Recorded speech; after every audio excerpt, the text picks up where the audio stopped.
ایران اس بارے میں کئی بار کلیئر کر چکا ہے، دو ٹوک اعلان کر چکا ہے کہ اگر اس کی سرزمین پر ایک بھی کائنیٹک یا نان کائنیٹک اٹیک ہوا، یعنی کسی انسان کی جان نہ بھی گئی، تو وہ اسے اعلان جنگ ہی سمجھے گا۔ اگر ایسا ہوتا ہے، اگر یہ جنگ ہوتی ہے تو پوری دنیا کا نقصان تو ہوگا، لیکن ایران کے پاس چونکہ آئل اینڈ گیس کے اپنے ریزروز بڑی تعداد میں ہیں، اس لیے وہ ایک لمبی لڑائی لڑنے کی پوزیشن میں ہوگا۔ گو کہ ایران کسی صورت امریکہ اور اس کے مغربی اتحادیوں کا مقابلہ نہیں کر پائے گا، اس کی بہت بڑی تباہی ہوگی۔ لیکن اس دوران ورلڈ اکانومی اور امریکہ پلس اسرائیل کا بھی بہت کچھ بدل چکا ہوگا۔ ہو سکتا ہے کہ یہ ممکنہ جنگ امریکی ورلڈ آرڈر کی آخری جنگ ثابت ہو۔ وہ کیسے؟ وہ ایسے کہ جوں مڈل ایسٹ اور گلوبل ساؤتھ میں یہ تاثر بڑھ رہا ہے کہ ویسٹرن ورلڈ خصوصاً امریکہ ان کے مسائل میں نیوٹرل پارٹنر نہیں ہوتا، بلکہ دشمن ملک کی طرف سے پارٹی بن کر آتا ہے، تو یہ ممالک اپنا الگ سے ملٹری الائنس بنا سکتے ہیں۔ یہ سوچ موجود ہے دنیا میں اور ہر گزرتے دن کے ساتھ طاقتور ہو رہی ہے، اور پھر یہ ممکنہ الائنس اپنا ڈاکٹرائن بھی دے سکتا ہے کہ ہماری اس ریجن کی پولیسنگ کوئی دوسرا ملک اگر کرے گا تو اسے جنگی مداخلت سمجھا جائے گا۔ جیسا کہ امریکہ نے 1823 میں منرو ڈاکٹرائن دیا تھا کہ نارتھ اور ساؤتھ امریکہ اس کے ایریاز ہیں، یہاں کسی بھی ویسٹرن کنٹری کی کسی مغربی ملک کی مداخلت کو یو ایس کے خلاف اعلان جنگ سمجھا جائے گا۔ تو ایسا ممکن ہے۔ برکس جو کہ چین کی قیادت میں بننے والا ایک اکنامک الائنس ہے ایسٹ میں، وہ بھی کسی وقت نیو ریجنل آرڈر میں ڈھل سکتا ہے، پاسبلٹی ہے۔ کیا واقعی ایسا ہو سکتا ہے؟ اس پر ہم جلد ہی ایک اور ویلاگ میں تفصیل سے بات کریں گے، بہت جلد۔ لیکن آج کے ویلاگ سے آپ کو یہ سمجھ جانا چاہیے کہ وہ کیا بڑی وجوہات ہیں جن کے باعث امریکہ ایران پر براہ راست حملہ آور ہونے سے کتراتا ہے اور اسرائیل کو بھی روکتا ہے۔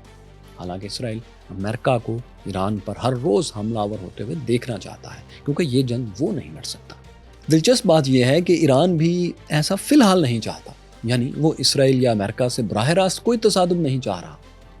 ابھی اور فی الحال کے الفاظ اس لیے نہیں چاہ رہا کہ اسے انتظار ہے اپنے نیوکلیئر پروگرام کے مکمل ہونے کا۔ وہ ہر صورت، ہر چیز اس وقت تک برداشت کرنے کو تیار ہے جب تک وہ نیوکلیئر ویپنز تیار نہیں کر لیتا، جتنے بھی اس کو چاہیے۔ کہا جاتا ہے کہ 2035 تک اس کا ٹارگٹ ہے کہ وہ اتنے ایٹامک ویپنز اور اس قسم کے ویپنز تیار کر لے گا، ایسے نیوکس جن سے اس کا خیال ہے کہ وہ اسرائیل اور امریکہ کو بلیک میل کرنے کی پوزیشن میں آ جائے گا۔ جیسے ہی اس کے پاس یہ نیوکس کی صلاحیت آئے گی، اس کی مطلوبہ مقدار پوری ہو جائے گی، آپ ایک بدلا ہوا ایران دیکھیں گے اگر یہ رجیم تب تک باقی ہوگی۔ یہی وجہ ہے کہ اسرائیل اور امریکہ کسی صورت ایران کو ایٹمی طاقت کے قریب نہیں پہنچنے دینا چاہتے، اور ایران ہر صورت ایٹمی طاقت حاصل کرنا چاہتا ہے۔ یہ کوششیں دونوں طرف سے کتنی شدت سے جاری ہیں، یہ شروع کی جو 2 کہانیاں تھیں وہ آپ کو یہ بات بتانے کے لیے کافی ہیں۔ ساتھیوں، یہ ایران اور امریکہ پلس اسرائیل کی ممکنہ جنگ کی کہانی تھی۔ ہم نے اس ویڈیو میں جس پاکستانی نیوکلیئر پروگرام کا اشارہ دیا تھا کہ وہ ایران کے ساتھ اس کا کیا تعلق تھا، آپ یہ مکمل کہانی ہماری اس ویڈیو میں جان سکتے ہیں۔ یہاں دیکھیے چین، روس، امریکہ، سیٹلائٹ وار، سپیس وار کی کہانی کیا ہے، اور یہ لنک ہے جہاں پاکستانیوں کی شناخت پر آپ ہمارا ویلاگ دیکھ سکتے ہیں۔